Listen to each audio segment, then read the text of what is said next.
always makes me think of. I think. Do you ever think that like movie and TV reference is almost like a language? Right, because that made Hmm. me think of. Do you remember from like Jay and Silent Bob when they tricked him to say that he was the master of the CLIT? Hmm. The click YT. commander. Yeah. Mm-hmm. Funny. I Oh, yeah. worked that clit like a muff. Oh, wait, are we streaming? No. Yes. Yes. Oops. Good thing I didn't say that then. Ha ha.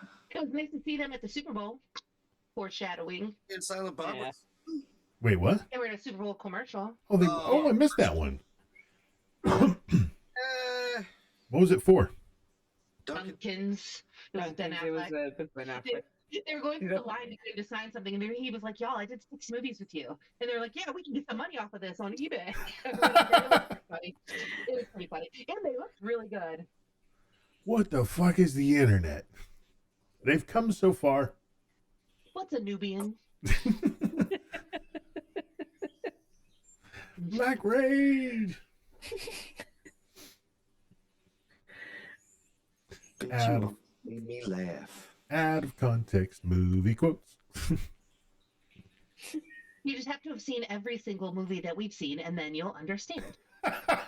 Isn't that kind of the definition of There you go. friendship? We're gonna redo the Darmok episode as just movie quotes. So, okay, so one of the funniest things my ex ever said to me, speaking of Darmok, was out of nowhere. I said something, and instead of saying "no shit, Sherlock," he said, "Holmes, his bowels obstructed." Funny. That's good. Wow. And it has stuck with me That's ever pretty great. since. That's pretty great. I follow somebody on Instagram who like they're like a lawyer, and so they say, "How would you say this in like legalese?" Mhm. Right? And so that's it's kind of similar. I watched a. Or like, how would you say it in Shakespeare? Ooh, that's a good one too. Yeah, watched a trivia YouTube video earlier tonight that was badly they explain them bad explanations of movies in one sentence or whatever the I hell love that's that, called. yeah. And they had 50. Some of them were absolutely brilliant. Can't remember some, Some of but them are great. I was laughing so hard at some of them. They were they were like, you were like, wait, what? Oh, Yeah. really good ones. A young girl kills a woman, meets 4 strangers, and goes to kill again. Wizard of Oz. Yep, stuff like that. So good. It's almost a shame I Push the button. don't still. It was a shame that I don't still run trivia, because otherwise I would have looted at that shit.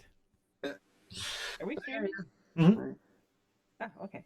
Well, You said sugar honey iced tea twice. well, I think that's fine. All right, so you guys ready to do something here? Yeah. If you hurry, you can still get a rose before they're $50. It's GRD Sweekly. Yeah. Welcome to No, GRD, because it's Valentine's Day tomorrow. right? Episode number. 331. That's my gift to you. Your gift to me is the wrong answer. Nice. That's the I thought right you were answer. right. I know. I just wanted to F with you. It's fantastic. I've probably Oh. been Give putting me them the wrong on the finger Sweeklies. on the I've been putting them whatever. wrong on the Sweeklies. It's fun. Hi, hello, everyone. Welcome back for another episode with the fine folks from GeekRadioDaily.com. The folks that are bringing it to you today, the woman that tells it exactly like it is, that there's the Flintstress. The point is you don't trust me to make my own decisions because they might interfere with your own selfish plans. Oh. The woman who knows why, it is Carol the Cat. That's it! The answer was so simple, I was too smart to see it. That's it, Al. Right there. The man who sums things up nicely, it's podcaster Drit Siegfried. Is that disgraceful? There's no way to make it sound like an achievement. There's not. And I'm the guy who could share his feelings. I'm the wonderful Billy Flynn. I enjoy destroying the world to remake it in my image. Oh, I like trying new restaurants. It's always a joy. What happens geeky, yo? Tons of stuff. Well, we finished from before, so now we're actually watching other things. You know, when you get like really into a show, you watch like nothing else but that one. So now we're out of that universe for now. Yeah, you should start like a group now that I've actually watched it all. And talk spoilers like with people, because you can't, like, if people are mid-show, you can't talk about your theories. They have to be caught up to where you are in order to have that conversation. It won't make any kind of sense at all. It won't if you're there. But once you're there, you're like, oh my God, that's so effing crazy. It just might be true. The show has the potential to be like deep cut geeky, like in a very cool way. And that's from? Right, from. Yeah. But we didn't watch any from in this Geeky Week. That was just a reference. Dune Prophecy, we did watch some of that. Are we like all the way caught up, or we still have a few more episodes? Those are randomly like more than an hour long sometimes. Yeah, the one we watched last you night gotta commit. It was an hour and 20-minute long episode. And I'm like, that's longer than most films from the 50s. Yeah. That's feature length, It's isn't the it? season finale because something big happened at the end. So Something big happened at the end of that. Yes, it's for sure. Literally and figuratively, something large. But yeah, I actually enjoyed it. So there's too many white people in the show, so I have a hard time keeping track of who's who. There's too many white people with brown hair. There's too many white women with brown hair. Sorry, Carol, if your hair is sometimes brown. But it's just like, who said that? my hair is only sort of brown. Thank you very much. And unforgettable. That is true. Billy Flynn does not have face blindness. He just never gets above the neckline.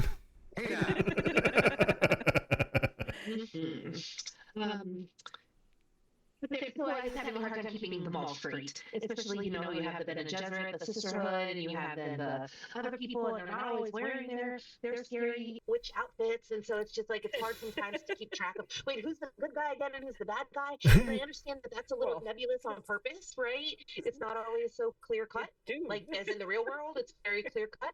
Dune is so far in the past that they don't have movies, because anytime someone says, oh, these restraints, can you help me loosen them? You should never do that. Never, ever do that.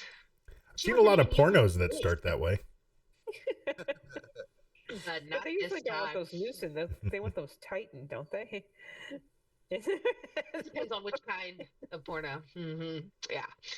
Anyway, but it was really pretty good. It's also, sometimes it gets really quiet and dark. So like, if you're prone to sort of falling asleep during TV shows, make sure you have like plans in place that you're not trying to finish an episode at like 11 o'clock at night and it's getting dark and quiet and you're doing it's not anything about the quality of the show. It's just something about, it's the combination of like the cinematics and just keeping track of all the different brown-haired white women. It was just too much. But it was pretty interesting. There was definitely some cool, like, oh, of course he's the baby, or whatever. That's not really a spoiler. But like, yeah, so there were some interesting plot twists. But like, I mean, duh, there were only so many people it could be, kind of thing. So I don't know. Flynn, you watched it along with me. What did you think of Dune Prophecy? This show, I'm grooving like hell on this show. It really, really grooving. This is the best part of the. Is it Kevin J. Anderson that wrote the book? Yeah, Kevin J. Anderson and Brian Herbert. Yeah, they've Brian picked Herbert, the best parts of those books to put on screen for us, and that's good, because there's some parts of their books that are absolutely Dune, and if you know Dune, you know exactly what I'm talking about. But no, they have streamlined this nicely to pop this right along to get you to the movies, if you will. Well, and also, isn't this supposed to be like way far in the past? Yeah, it's like 10,000 years in the past. So, like Star Wars, it's the same. Here's the same families fighting the same fights. It's just like it's cyclical to the Atreides and the Harkonnens, or you know what I mean? So it's like, yes, it's kind of origin story stuff, but at the same time, it's like, okay, you're just like the same groups of people are fighting each other. The McCoys had beef. Yeah. Nothing. I was about to say, it's basically like the Hatfields and McCoys meet on the Ghost Plane and Beetlejuice and Sandworms. Yes, we have cultures who've been fighting each other for thousands of years. So I guess here on Earth. So I guess it's certainly feasible, but still, it's just kind of like, okay, there's not enough Bremen. There was not enough time on Arrakis, and so it's just. It wasn't about that per se, but it was good. It wasn't bad. Total 180 from that show, and it is Shoresy, so we're caught up on Shoresy. There's a lot more TNA in this season if you're into that. I am. It's summer in Sud Vegas, and they won the cup. So they won the no-show senior whale shit hockey. So they are celebrating. Yeah. Oh, Mhm. sorry, that was probably a spoiler, but I mean that was the end of last season. Come on, that was last season. No. Yeah. So, but it is so funny too because though the whole season is a tourist ad for the town of Sudbury, Ontario, because they take the cup that they won. It's meant to look like the Stanley Cup, but it's not the NHL, right? And so they take the cup to all of the various tourist attractions around in Sudbury and drink out of the cup as like their celebration tour. But if you go on like Yelp or TripAdvisor, that's like all of the actual like most commonly visited places in Sudbury. That's Pretty great. awesome.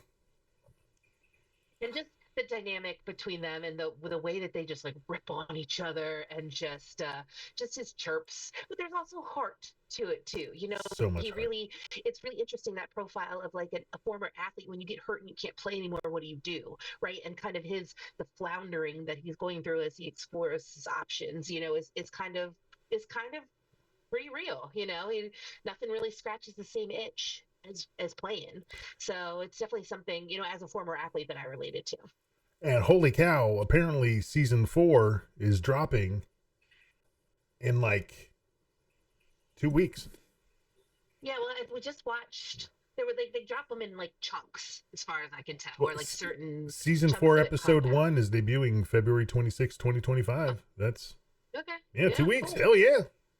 All right, more Shorzy coming up. So, but Morsey yeah, so Shorzy. it is one of those. It is very hard to do that mix of like raunchy nastiness and yet also like a good story, a feel good kind of, you know, where you sympathize and like the guys who are also totally so it's hard to balance that.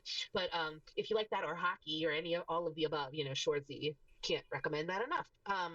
We did also finish What We Do in the Shadows. I think I had kind of put this off for a while because I just didn't want to say goodbye to the crew. I've still got some left to go. Yeah. I did like some of the fun stuff they did in the final episode. I think the penultimate episode or two before was actually more of my favorite, as far as like unexpected things happening. So you could tell they were sort of, to me, it felt like they sort of like were trying to wrap it up in a way that felt good for us as the fans, but weren't really sure how to do that. That's just my take without giving anything away. Too many things, damn it. Yeah. So they had to do a couple TV tropes. They had to do a couple of different things, but it was,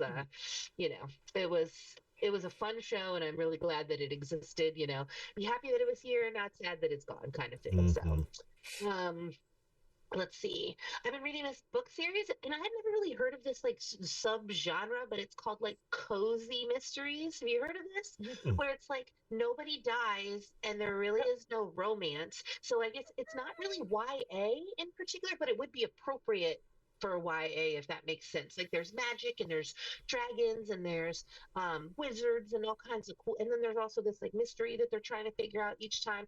I highly enjoyed it. It's called the Weary Dragon series by Usher Evans, I believe is her name.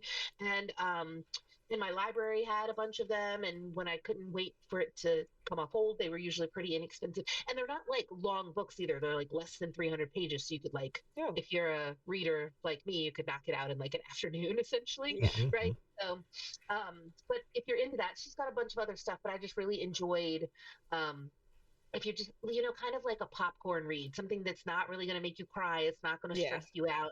It's just kind of a fun story. Oh, and Carol, our daughter MJ saw a picture of one of your cats on the chair, and she was like, "I want a cat." And I was like, "Oh no, oh no!" I was like, that would be this one. On her this one face? who steals my chair. I stand up and I hear her run. She just runs for the chair. You are just too cute. You are too cute for your own good.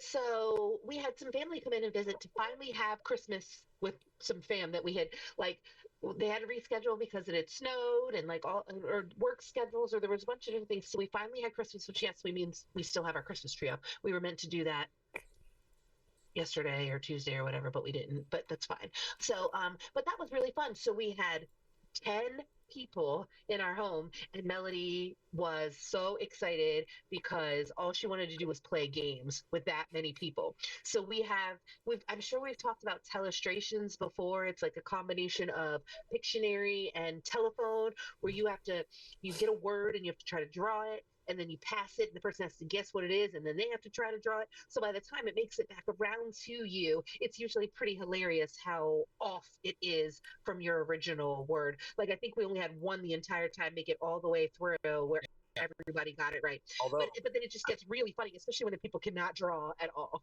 so Balloon made it all the way around. However, I was looking at my brother's drawing, and I'm like, well, I know what it looks like to me, but I really don't think that sperm was one of the words to guess. So I'm going to guess balloon. Right, it's a family-friendly game, so I'm sure that was not on the list. But it did look more like a tadpole than a balloon. Everyone else, when it got to, I didn't even say that joke to people when it flipped to it. Like, Cubby was like, "Did you draw sperm?" Funny. I was like, But I almost the did one that made it all the way through, too, in addition to balloon, was guitar. I think most everybody could draw a basic thing that although- looked like a guitar. My brother drew a very interesting long object that looked zany. When he You know what it looked like? It looked like one of those like little kid inflatable guitars that had lost half of its air. Wow, I had not thought of that. I had not. Yep, Thought that's what it looked like. So we did Telestrations, which was super fun. Oh, and we bought the game Telestrations at Omnihedral. Give them a plug. That's Smar and Laura's shop in Maryland. They have this amazing game store where you can go and you can just play games. You can pay to just play, or if you're buying something, you can buy it and play. So you could like test a game out, see if you like it, and then if you like it, you could buy it. Plus, they have a 3D printer extravaganza, like 10 3D printers. And so they have all these like articulated dragons, like all the cool 3D printed stuff you've ever seen. They've got it. Oh, that's fantastic. So it's in Savage, Maryland. It's not far from where my parents live, and it was just like, it was awesome. And we also got some really geeky like D&D presents for our niece and nephew, some like rolling mats for rolling dice, and like a couple of other just like cool like D&D themed game gifts. So we did that. We also did apples to apples because somebody brought up Cards Against Humanity, and I was like, well, we have the family friendly versions of that. So we did a pretty good round of apples to apples, which was fun. And what do you meme? I don't know if you've played this one, but it's basically apples to apples, but you have a picture of a meme, right?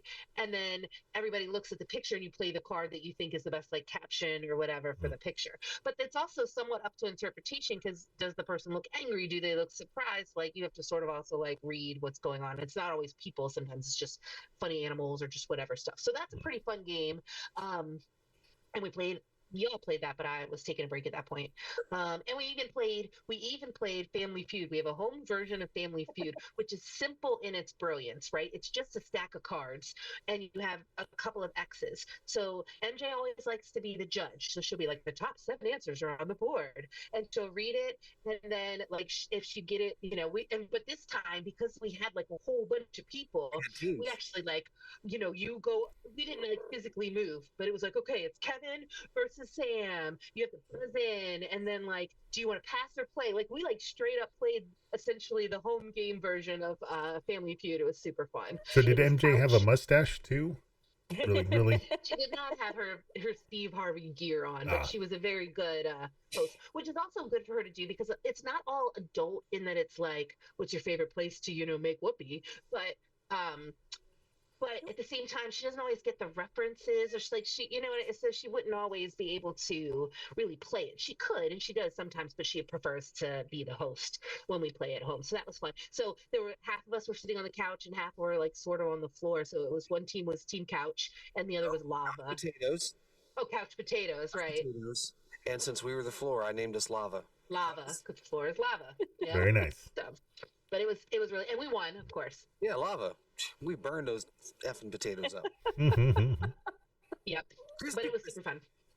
And so it's just nice, because that was just like she's one of those kids, her ultimate dream is like, everyone in our family would live in our neighborhood. They would all live right across the street, and we'd see them all the time. And I'm like, that's your dream.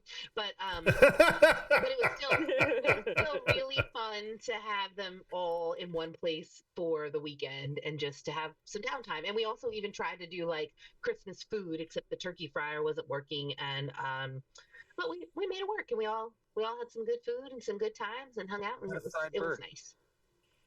Very We nice. love fried bird, so yeah. Yep, we did have fried bird, so that was good. And then yeah, we went to a Super Bowl party this past weekend, and there were some good commercials and all of that. And the Kansas City Chiefs did not win, which is all we were really looking for. We And got to see yeah, so Puppy Monkey Baby. Ew. yeah, Love Puppy yeah, Monkey Baby. Ew. yeah. And the seal one with the Mountain Dew was a little bit disturbing. That one was just like, The tongue one was gross. oh, the tongue one was just like, yeah, There were okay. some of them that were just like, cool. But see, the thing is, so we went to a Super Bowl party, which was fun, but like people were sort of talking. People weren't being just quiet, so you couldn't really like hear the commercials, and they didn't have the subtitles on. Because when you have the subtitles on for sports, a lot of times it'll block like important stuff on the screen. So even though we have the subtitles on a lot and are very much, advocates of that, it's not great for sports. So you didn't want to be like turning it on and off for like the commercials or whatever. So but you can always like see them afterwards on YouTube and whatnot. But there wasn't anything that really stood out to me as like super hilarious. Oh my God, this one is the winner. Did you have a favorite commercial? Anyone who watched the big game? I didn't watch the game. I was watching the commercials and the halftime show afterwards.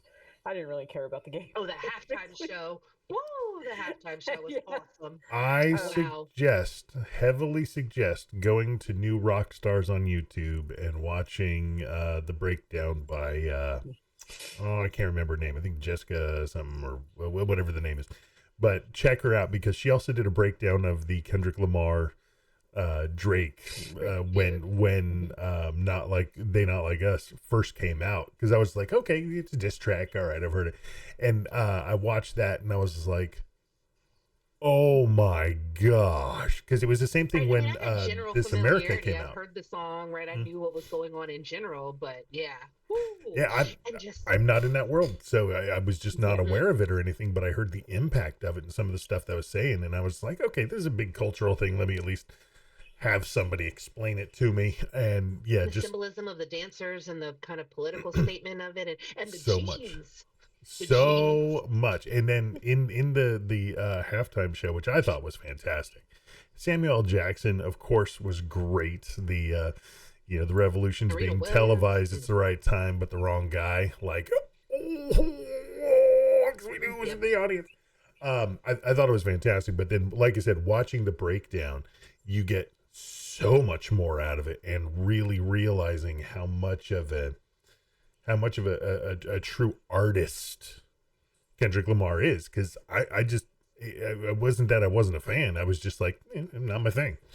And Yeah, I've gone pretty deep down the rabbit hole of analysis on this. Have you heard the one where you think of the white as spaces when you zoom? There was an aerial view of the dancers at one point. The whitest spaces, either the blue or the red was raised dots, and the other one was, so it's basically spells out in Braille Compton.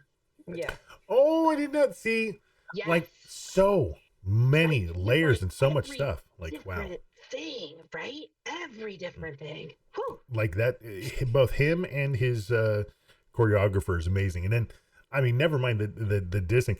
Having, SZA, who is one of Drake's exes, and then having Serena Williams, Right? one of Drake's exes, and she was doing the crip walk dance, which was Got the her in same trouble thing at that Wimbledon. exactly got her in trouble in Wilmington. So I know. I In- thought myself Wimbledon. Winstonshire. I don't think they would like it that much in Wilmington.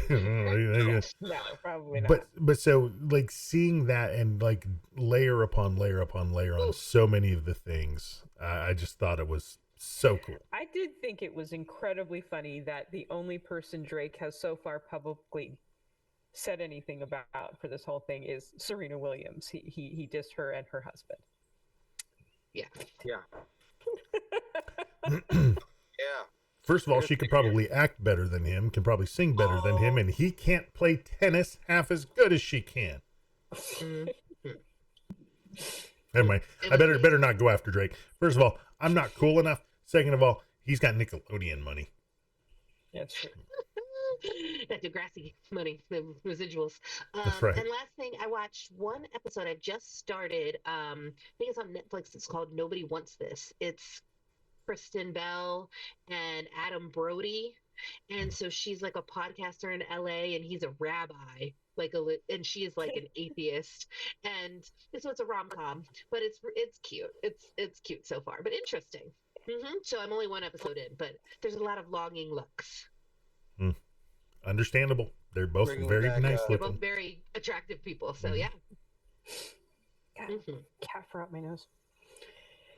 That'll happen. Well, I'm just going to go ahead and say there's probably something I forgot, but that has been my geeky week. All right. I'll go next. Did. Okay. So I started a rewatch of Twin Peaks because I'm on a David Lynch panel at Nice. Retcon next week. So I wanted to rewatch Twin Peaks going into that. You're just gonna rewatch that tongue commercial from the Super Bowl? I'll just go to the Nutter Butter TikTok page, and that is where the spirit of David Lynch now lives. Seriously, if Nutter Butter's got some weird marketing people. And then I watched a Netflix show called Carol and the End of the World. Oh. It's about a comet that's going to hit Earth, and the world is going to end in 7 months.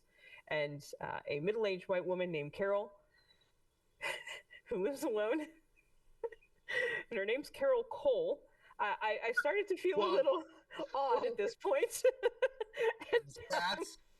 You start looking around for the camera. She does not have cats. She does not have cats. But Just movies about cats.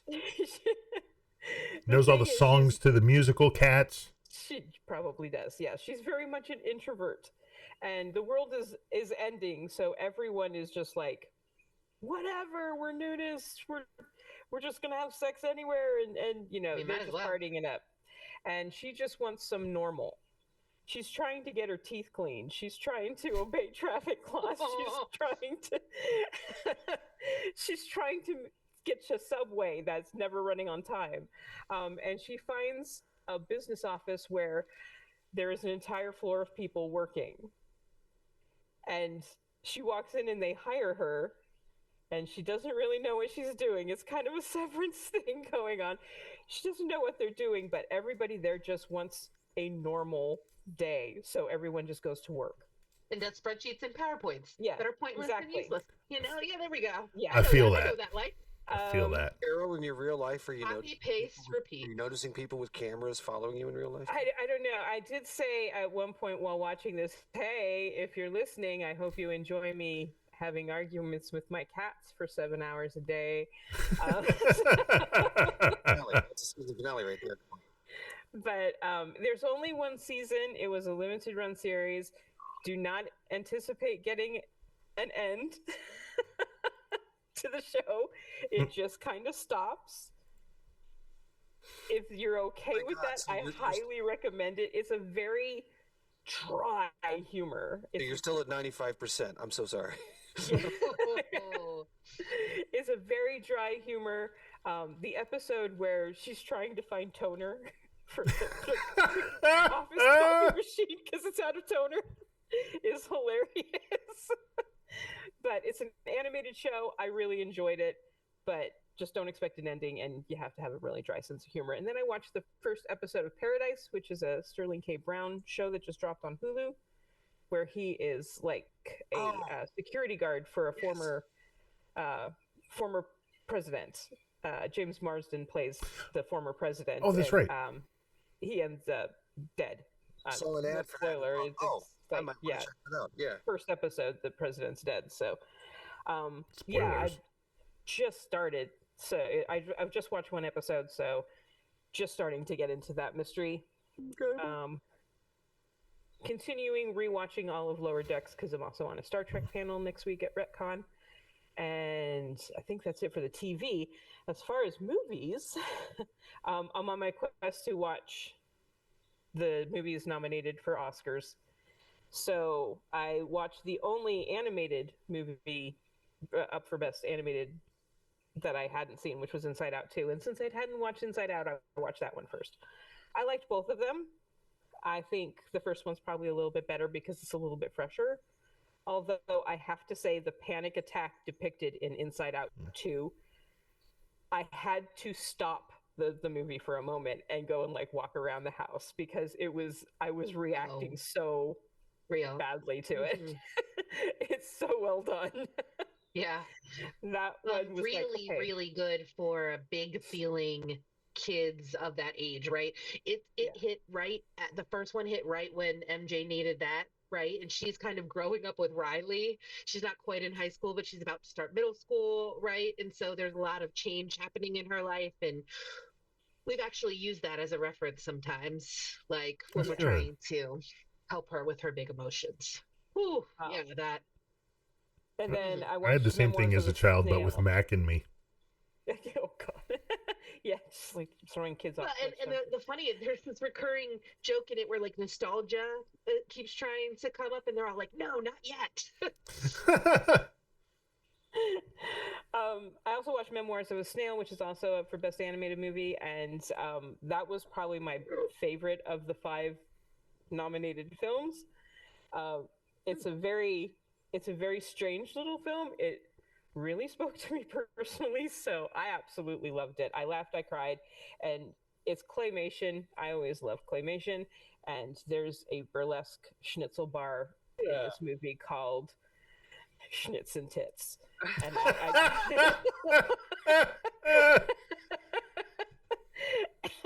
I kind of love that. So I mean, how does that not exist in real life? Yeah, this movie's not for kids, obviously. I mean, unless you want your kids to go to Schnitz and Tits. But depends on what kind of wings they got. We mess it up every now and then and show her movies she shouldn't see. Oh well. I really loved it. Memoirs of a Snail. It's not going to win. I'm pretty sure The Wild Robot's going to win, and I'm fine with that. That's a very strong category. Every one of the films in Best Animated is a really, really good film. Wild Robot is one of those ones that like I've wanted to watch because I've heard it was super good, but that I know is going to make me cry. Yes, it will. And so you have to be, I think, in the right frame of mind for that, and sometimes I'm just not. Yeah. But it'd be a great double feature with the Iron Giant. Well, that's what I was going to say. I was like, yeah, they can't Iron Giant us anymore. Okay, now we suspect something like that is going to hit you in the feels. Then I watched a Nick Frost movie called Getaway, which is about a family that goes on vacation on an island that is kind of midsummery. Yeah. But it's okay. They're an interesting family. It's not a terrible film. It's not a great film, but I like Nick Frost. So then we went to the movies and did a double feature. I saw Hard Eyes, which is a very good slasher flick. If you want a good quality slasher flick, Hard Eyes is a good one. And I thought it was funny. It's about a killer that goes after couples, and he goes after this couple that's not a couple. They're just work buddy. They just work together, but he sees them and he thinks they're a couple, so he's going after them, and they're trying to convince this killer that they're not, in fact, a romantic couple. So, but do they end up together at the end? Is it like a rom-com meets slasher, or do they all die? Do you actually want me to spoil that film? No. We'll probably will watch it at some point. So it's a meet cute, MEAT. Yeah, it's a. And then we saw Companion, which is the better of the 2 films. It's actually a really good film. About a Jack Quaid plays a guy that has a robot girlfriend, basically a sex bot. He does. Sex robot. What does he want? But Go to New York. She's not quite aware that she's a sex bot. Oh. So she's been willing to do. Okay, never mind. Yeah. So it's actually a really good film. I was impressed. I did not expect a decent film to be released in January, and that was actually. And to have a sex bot, so. I'll be shocked. I always expect to get a sex bot coming down It's a around. murder bot, so it worked. It's like an adult version of My Deadly Friend. Sex first, and then murder, not the other way around. That'd be a little weird. That'd be a little weird. Yeah, I want to at least be able to enjoy the robot sex first, Then, because it's nominated for Best Costume, I watched Gladiator 2, which sucks. There was no electric boogaloo to this. Electric boogaloo to this. Where do they keep the sharks? I don't know. There's a boat battle in the Colosseum, which they did use. occasionally flooded the Colosseum and did mock ship battles. But there's sharks in the Colosseum, and I'm like, where the hell did they get the sharks? Who's keeping the sharks when they're not holding games? It's like, Did anyone jump a shark in a chariot? I have no idea, but yeah. And what's worse is they're terrible CGI sharks. They're so terrible. How hard is it to CGI sharks?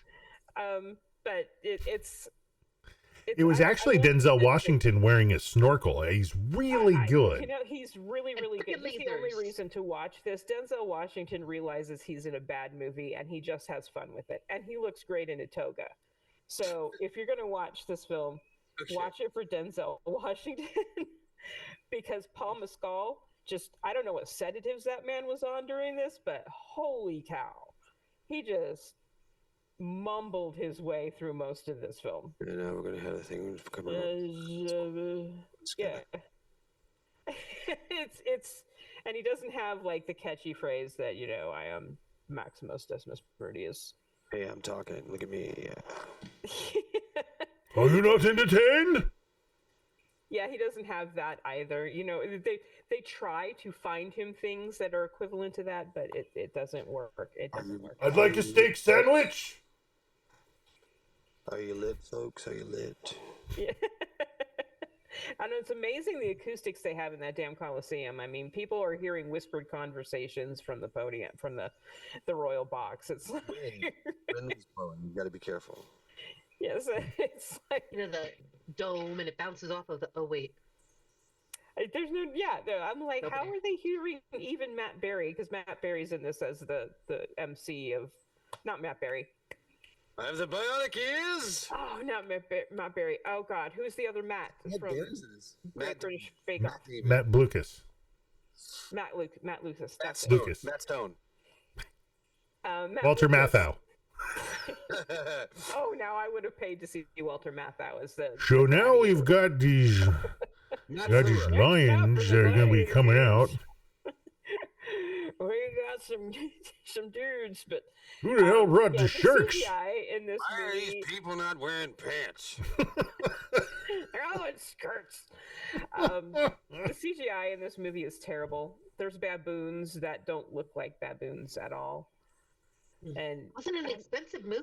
Damn. It's like $200 million spent on this thing. And can we Nepotism. just 150 million was an apology to Denzel Washington.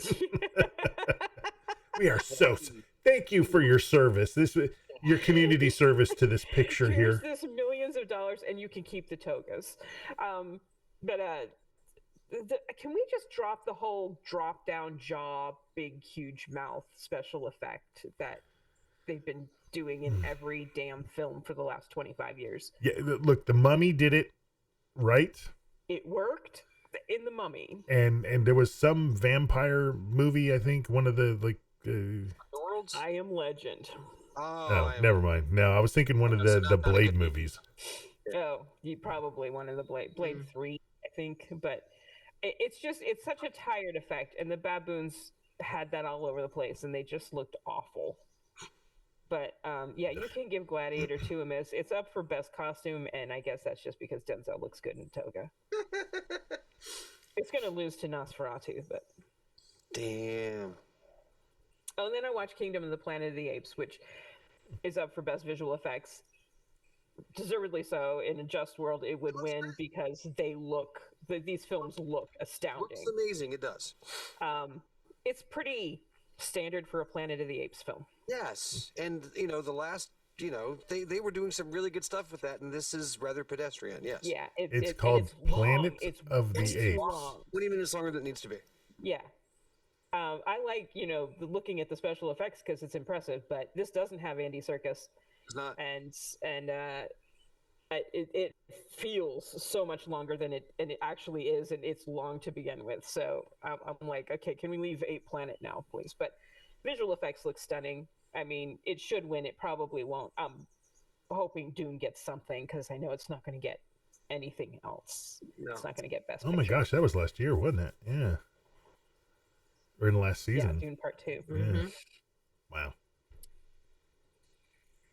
And that's been my geeky week. I think that's been it. Yeah. What you got? Pretty good one, Carol. Mm-hmm. I read a book. If you want some good indigenous short stories, Never Whistle at Night. No, never do that. Um, That gives you away. yeah, Native American horror stories. Hey, Something on my geek this week, but Flynn, you can have it. The thing we watched with the soccer. You remember? I do. Okay, cool. well, mine has been working through Boston Legal, halfway through the second season. The first season was amazing. The second season, I'm kind of fast forwarding through everybody who's not from the first season. Mm. Like, sorry, Julie Bowen is 100% wasted. They've got those two other people that barely look good enough to be on a CW show, but are just not used well in this show. And even Denny Crane and Alan Short, they are basically just making cartoons out of them. It's like they took all the nuance and the feeling from the first season, and they just amped up all the stuff that they thought people liked, which people did, but then just elevated to a cartoony level and dropped all the in between. So I'm rather hoping that picks back up at some point in time. Do you know what you're going to get in the next season? Mm-mm. You're going to get a flashback to when Denny Crane was a young man, using a film that William Shatner made as a lawyer, like in the 50s. Oh God. Oh, that's fantastic. Yeah. But also Severance has been Holy God, Severance. It's just so goddamn good. It's just so damn good. This last episode, I'm legitimately the whole time going, what the hell? Why? What the hell? And then you get to that nice twist, and I'm like, well, what the hell? Why? But, and the thing is, like, you know, it's like you guys are burning this stuff here now in this season. Oh, wait, never mind. I have complete faith that you guys know what the hell you're doing and have got a lot of good stuff coming. This does feel later in the show than where you thought it was going to be based on the end of the first season. It does feel later in the show. Because like maybe it's because it feels like they're not trying to stretch it out and they're actually just doing stuff every episode. I don't know. I haven't watched it yet. Now I'm feeling like I do need to give it another Just go. asked me today because she caught me watching an episode that had 15 minutes left, and she sort of sat there not paying attention to it. The last 15 minutes of the last episode, where I'm just like, oh my God. And she's like, okay. Should I be watching this show? And I'm like, well, I mean, you know. Watch like the first episode. I don't know. Yeah, you got to get past the first episode. I mean, I was hooked in the first episode. I was too. I was hooked in that opening sequence. Me too. But that's the thing. Like, it may take you a little bit longer, but as long as you like shows that are a mystery, that are just deep world building, and you're not quite sure what's going on, I mean, it's one of the best. I do usually like that. Yep, I usually do. So I think you give it 2 episodes. If you're not hooked, then hey, fair enough. You gave it a shot, 100%. But I think that you will dig it. We'll go back to the first 2, absolutely. And of course, with everything going on in the world, I'm starting to think that maybe it's time to revisit Mr. Robot, and that has been my geeky sweep. For Black Mirror. It's time to revisit Black Mirror. Yeah. Yeah. You're up, Mr. Flynn. Oh, I'm sorry. You said that was it. Oh, Jesus. Oh, no, I said, and that has been my geeky speak. Oh, okay, I did. I missed that part. So my DC Comics, I do Absolute Superman. This is, and I told you, this is a completely. They've got absolutes for Superman, Batman, and Wonder Woman now. Brand new origins, brand new versions of the characters that you know. Sure, it's an interesting take, but how long is it going to last? You know, is this good? I don't know what's going on, but this is a very interesting take on the Superman mythos, and I don't have a problem with it at all. I read DC Horror Presents, which in the first issue has a really good story that features Clayface, the ventriloquist dummy. And horror, huh? That works. That totally works. See, that's what they're doing with this, is they're putting horror, but in the mainstream DC characters. And the only problem with that is by the time I got to the 3rd episode, there's like 2 or 3 stories in that one where they get to the ending of this story, and I feel that's the actual setup for what the story should be. but they're like, no, see, it's horror, but with Batman. And so I don't know exactly how I feel about that. I don't know how I feel about that at all. What I'm feeling really good about, and MJ is loving the shit out of it too, is Friendly Neighborhood Spider-Man. That, like the updated theme song, that was pretty cool. oh yeah, they use the original 60s theme song and samples in the theme song for Friendly Neighborhood Spider-Man. Nice. It is quite good, and again, it is a completely new take on the Spider-Man origin. I do not believe this is the Spider-Man from the MCU. It could be. We'll have to wait and see. It does have a hot Aunt May, so it's entirely possible. And go ahead and let you know this one, because why not? Norman Osborn figures out who Peter is in like the third episode. Well, he's supposed to be a super It's when genius, smart right? People are smart. Right, so now they're at the point where he's helping. He's on Team Spider-Man right now. Norman Osborn is on Team Spider-Man. Yeah, this isn't going to go For south. now. Not at all. Not at all. Not in any way, shape, or form. So speaking of MJ and watching stuff, we introduced her to an anime. Blue, what is it? Blue Lock, I Blue think. Lock. It is a soccer-based anime, but it's an anime.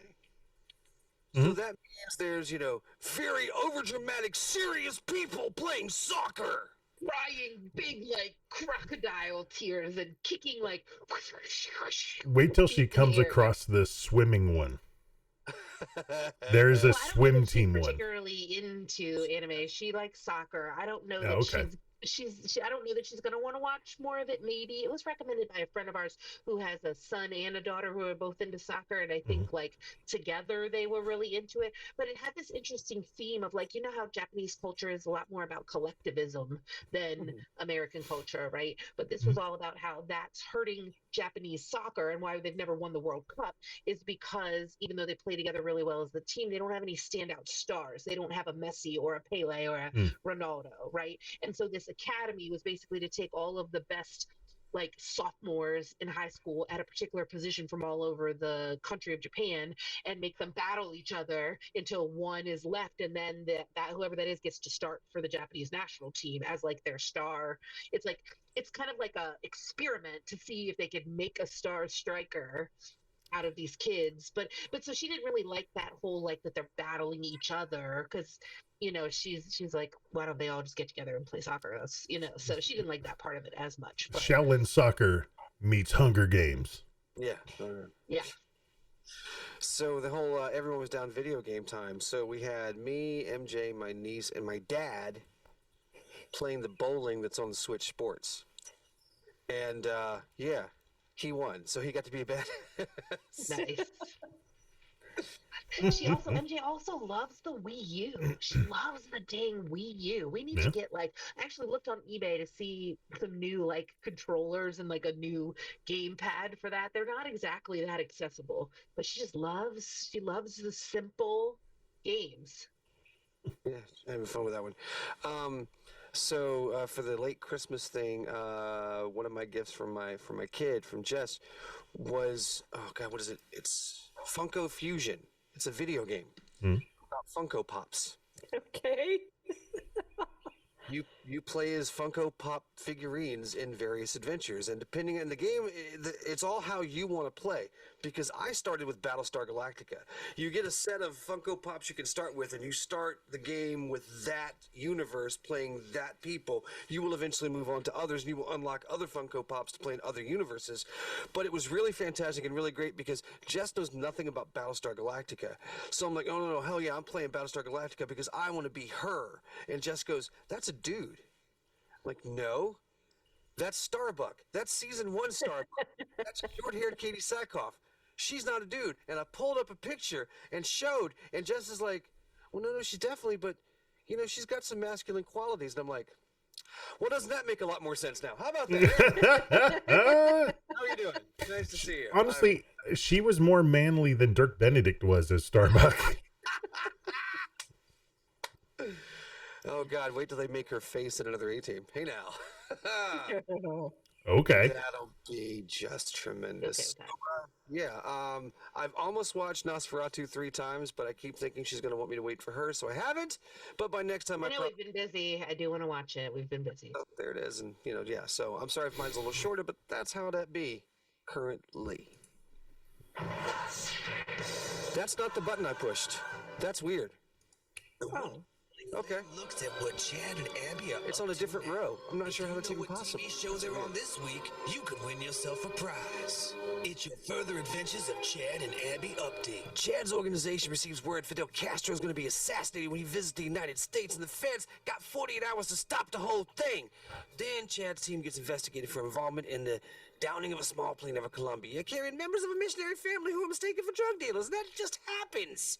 On top of that, American miners are taken hostage in Indonesia, so Chad's crew is sitting aside, and they got an operative who's a little too headstrong. And look, Chad's going to give the chase. He has the best laid plans, and Abby is sort of the empath who figures out the motivations she has for the game plan. And their boss, Abe, truth be told, he will bring deliverance. They get it done as the organization, the service, the bureau. Hashtag Chappie. Forever. You got mail, baby. Hey. Is it the Postal Service? Huh? Is the answer the Postal Service? Yes. So yeah, drop a note. Hi, geeks. I had to leave for work when I was listening to you, so I forgot to write until someone at the Hack RVA Maker's Space Workshop Club said something about cat noises. That reminded me how much I enjoyed hearing Carol's cats speaking up during her on-mic time. The cat or cats were not distracting as far as I could tell. If anything, for me, they brought the whole thing into focus.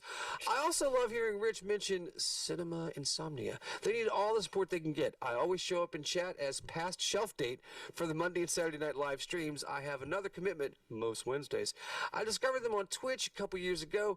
I've met Mr. Lobo at Monster Fest in the Chesapeake Public Library 2 years in a row. I even discovered whence their fake ads for horse milking. I didn't know they had hosted Bergman's The Seventh Seal in it, a nice young traveling actor couple treat the knight and esquire to a meal of wild strawberries and fresh milk. In the movie, we see neither cows nor ghosts, but they do have a horse. And I drew this for Inktober in 2024. That's from Bill, who gave us a lovely picture, which you will find attached to the show that you listen to here in just a moment. Hey guys, happy belated New Year. Check out the date of my first email. The first one I sent to you was on the 9th of January, 2015. How time flies by. Wow. I've been listening to you guys pretty much nonstop since 2008. You helped me through some pretty tough times, so thank you. Can't remember, have you seen The Detectorists with Mackenzie Crook? It's on BBC. Check it out if you haven't seen it. Hope you're welcome and greeting from the UK. That is from Mark. And not that Mark, the other Mark, the cool Mark. You know that one. The Detectorists. Anyone know this? You've ever heard of this? I've not even heard of this. I think I've heard the name. Okay. But that's it. So, because I saw the name and I was just like, that's cool. He's been shooting for game notes. Hello, geeky people. I absolutely agree with you about grotesquerie. I'm watching the show, having a good time, but thinking, they're telegraphing where we're going with this thing, and then the twist. The most out of nowhere, I cannot believe that just happened twist I've ever seen in a TV show, and I would really love some kind of follow-up to this to tell us if Detective Tryon ever gets her shit together. Oh, and Chad and Abby are on a show I have heard of called Coronet Blue, and I'm not ashamed to say that Deliverance helped me figure it out. Stay geeky. That is from Tina. Deliverance helped you? I'm not entirely sure what that is, but you had Deliverance in this one. You just did. Was there a Deliverance reference in the last one? I gotta go back and look. Who the hell knows? Banjos? Anyway, yes, there was a show once upon a time called Coronet Blue, and that's why the synonym for that was fantastic, because coronet could mean the instrument, or it could mean a type of crown. Huh? It's fun, it's fancy. So, Tina, you are in the drawing to see if you get to win yourself a prize for this month. If you would like to be part of it, drop us a note, see if you know where Chad and Abby are this particular week. Just send that to podcast@geekradiodaily.com, or, of course, a voicemail or text message we'll take either at 510 GRD Crew. It works really, really well when you do it that way. Really well. Do you like movies? Well, let me make you an offer that you can't refuse. Have you ever found yourself standing at the local Cineplex with that smell of freshly buttered popcorn wafting through your nostrils, wondering if that new Hugh Jackman movie is really worth your time? Or have you ever lamented about that time you spent scouring the vast expanse of the internet for movie and DVD release dates when, let's be honest, you'd rather be leveling up your troll hunter, working on the great American novel, or even watching kitten videos? Oh yes, I said kitten videos. I will do the work for you. All I ask is 15 to 30 minutes of your time every Tuesday. My name is Michael Faulkner, and every Tuesday is showtime at the Weekly Podioplex, your audio guide to what's new at the box office, how the top 10 fared over the weekend, and what's coming to your home theater on DVD and Blu-ray. You can find the Weekly Podioplex on the Chronic Rift Network at www.chronicrift.com, along with a plethora of other podcasts that explore the culture in pop culture. The Weekly Podioplex, brought to you by the Chronic Rift. Thanks for listening. We'll see you at the theater. That's a wrap. Hey guys, this is Claire Kramer from Buffy the Vampire Slayer, and you are listening to Geek Radio Daily. Glorificus. Yeah, that's how that works. Hey, everybody. Welcome back to it. Because there's more show. We haven't quite gone anywhere yet.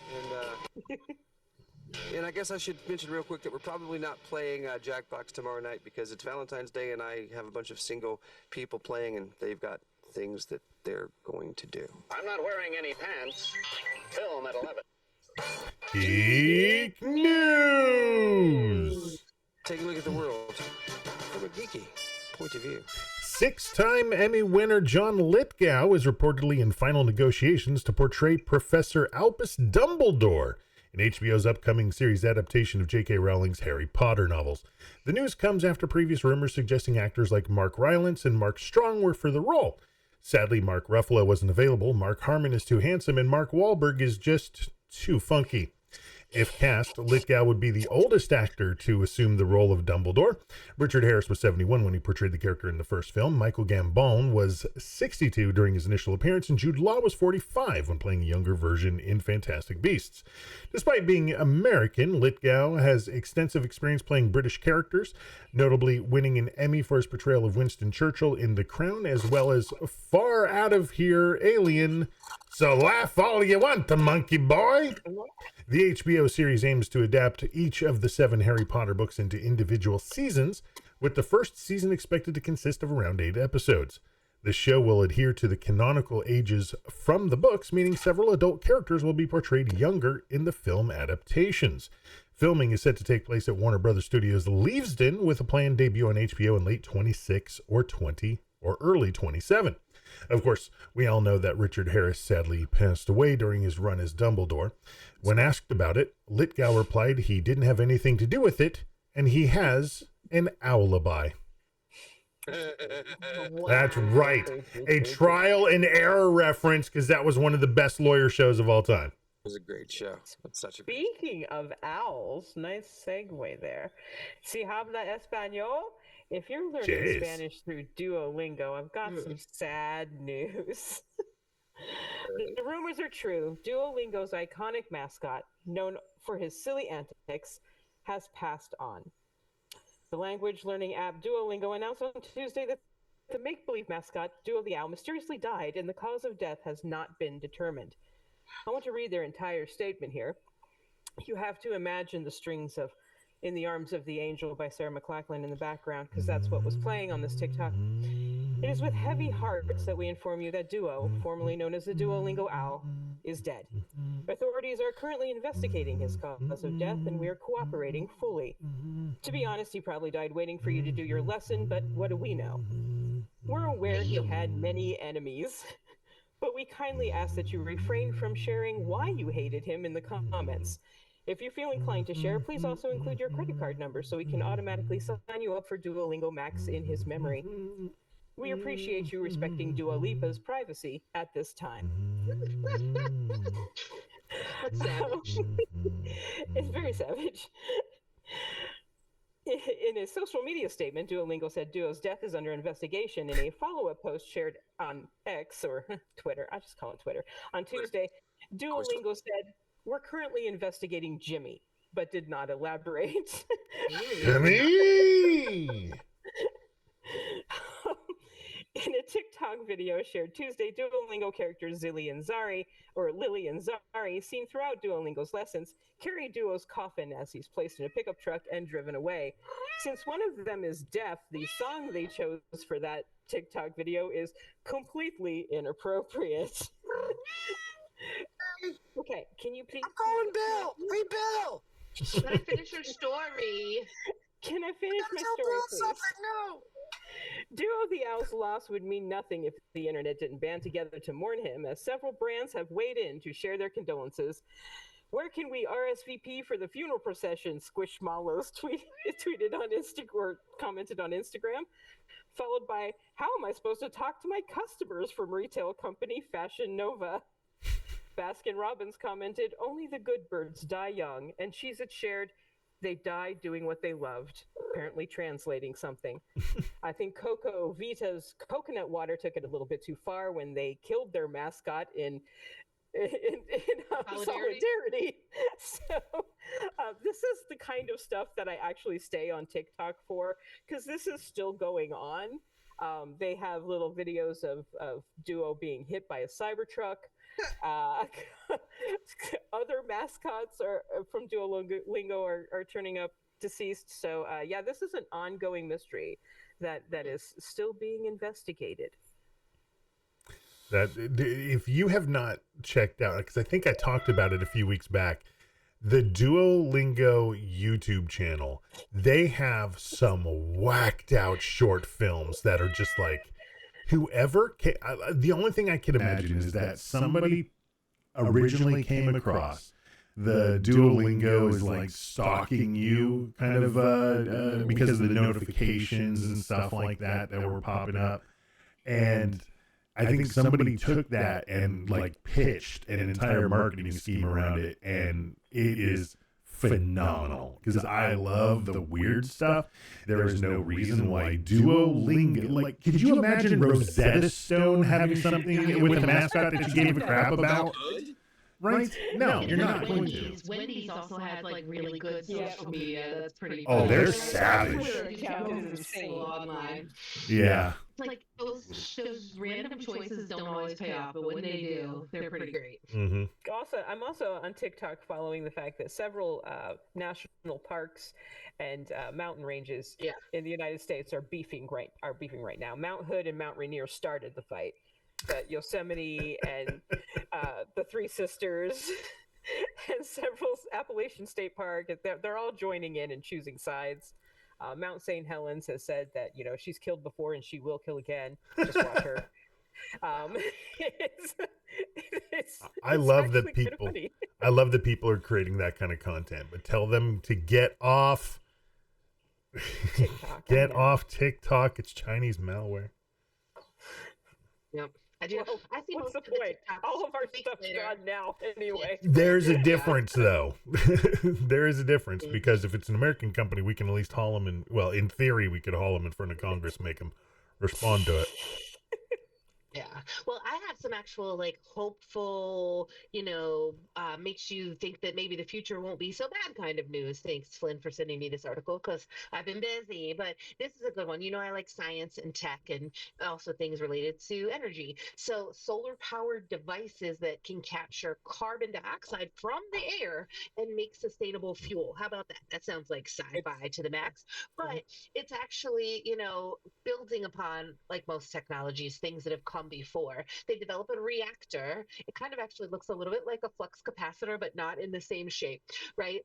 That pulls it directly from the air, converts it into sustainable fuel using sunlight as a power source in between, right? Researchers at the University in Cambridge can be used to fuel. The thing they're working on could be for cars, or it could also be for planes. And it has to do with generating fuel that could be remote or off-grid locations, right? Well, right now they do have carbon capture technology that exists, but the only really problem is that even though they're getting some funding for this for carbon capture and storage, that there are still burning fossil fuels and the current process that they're using. But in this next round, right, if they are not only taking in the carbon dioxide, which can potentially be a harmful fossil fuel, not fossil fuel, greenhouse gas. Thank you. Bad for the environment, right? And then also turning that into useful chemicals. It takes it from the air, it converts it into syngas, so syngas, a key intermediate in the production of a lot of chemicals and pharmaceuticals that already exist. Researchers say their approach does not require any transportation or storage because it's literally like on the car, suck it in the air and turning it into fuel, which is kind of cool. It still uses specialized filters with a solar powered flow reactor. Uh, the filters grab the carbon dioxide from the air, kind of like how a sponge soaks up water. And when the sun comes out, the sunlight heats up the captured carbon dioxide, absorbing infrared radiation, and a semiconductor powder absorbs the ultraviolet radiation to start a chemical reaction that converts the captured CO2 into solar syngas. Mirror on the reactor concentrates the sunlight, making it even more efficient. So, I mean, it's still obviously very new. It's being commercialized with the support of Cambridge Enterprise, the university's commercialization arm.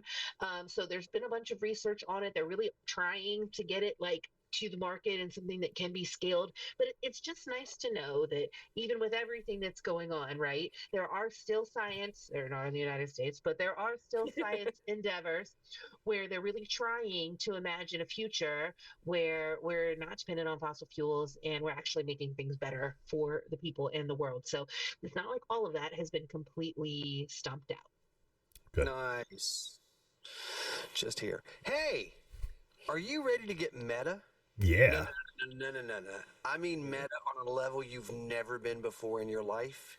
Well, it's going to happen, and you can thank Taylor Lautner.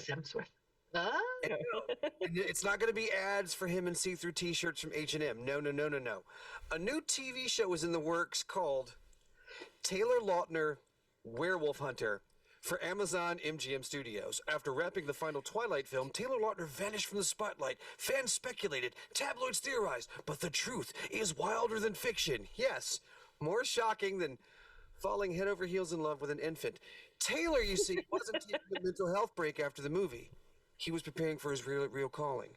Taylor Lautner, Werewolf Hunter, has Taylor Lautner playing Taylor Lautner, drawn into a secret society of werewolf trackers who need his unique expertise at playing a hot werewolf. As he navigates his double life, Hollywood actor by day, supernatural warrior by night, what happens when your biggest role becomes your greatest enemy? And for the love of God, please, let the opening scene be Taylor Lautner putting together the Twilight Lego set as the camera pans to him and he turns and in all seriousness goes, "Oh, hello there.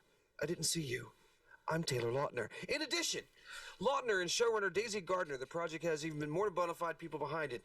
Tornante, the studio behind BoJack Horseman and Undone, Matthew Bertinelli Open, Terry Gilliam, a.k.a. Radio Silence. They're all going to show us, the real-world exploits of Taylor after the Twilight franchise ended, which is an elaborate way to try to erase Valentine's Day, Abduction, and Field of Dreams 2 Lockout. While Taylor Lautner Werewolf Hunter sounds like it could be pretty damn funny, showbiz, satire, supernatural shenanigans. Keeping this one-joke premise going for an entire series is going to be a big challenge. I mean, to make it work, maybe he'll have to learn that Lon Chaney Jr. was an actual werewolf. Maybe David Naughton can guest star on the show. Premise or not, the show will look amazing, astounding.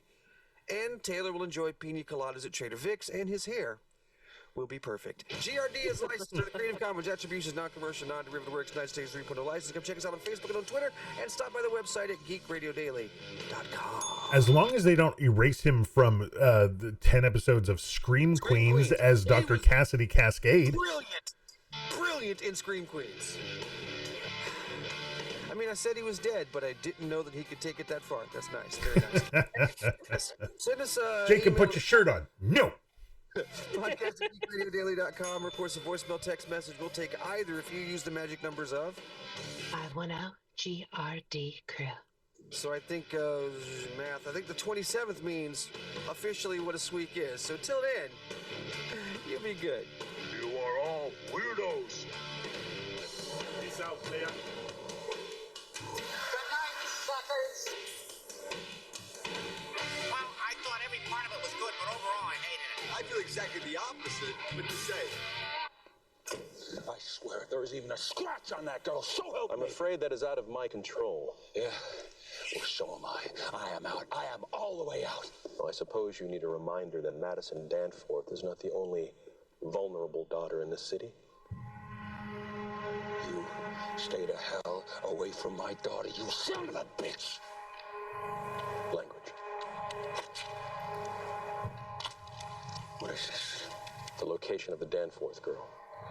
My sincere threat against your daughter notwithstanding, this abduction lacks taste.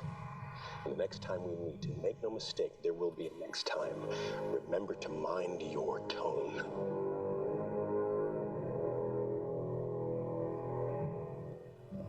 Ominous music. Nice. I love the guy who played the bad guy in that. I don't recall his name. It's a shame that he's such a sky pilot now. A sky pilot? Religious nut. Okay. So he only now he only appears in Kirk Cameron films. Who played that? Neil McDonough played Yeah. Damien. Oh yeah. Oh man, yeah, that's disappointing. Yeah, I recognized his voice, and then I was like, "Wait, hold on." And then it was like, "What? Paul Blackthorne?" Yeah, the cop. Yeah, Harry Dresden. and I was like, "Oh yeah, what's that?" He was Harry Dresden in the Mhm. sci-fi show. Yeah, that's what I always think of first with him, and then like, "Oh yeah, that's from Arrow." Yeah. And, he enjoys trying new restaurants. Ha-ha! Tie it all back together. There it is right there. I know that you may kibitz for a few more minutes to your party people, but I am exhausted, so catch you this week. All right. Love you. Bonus content for those fun people at Patreon, huh? Happy Valentine's Day. Okay, I'll go fuck myself then. Peace Shut out, it streamers! Yes, we're going to go ahead and shut down the stream, guys. Thank you so much for tuning in. Please make sure you have a happy, fun, and safe Valentine's Day, whether you're with somebody else or not. Still, treat yourself. Remember, get Lisa a dozen red roses. You're my favorite customer. Hi, doggy.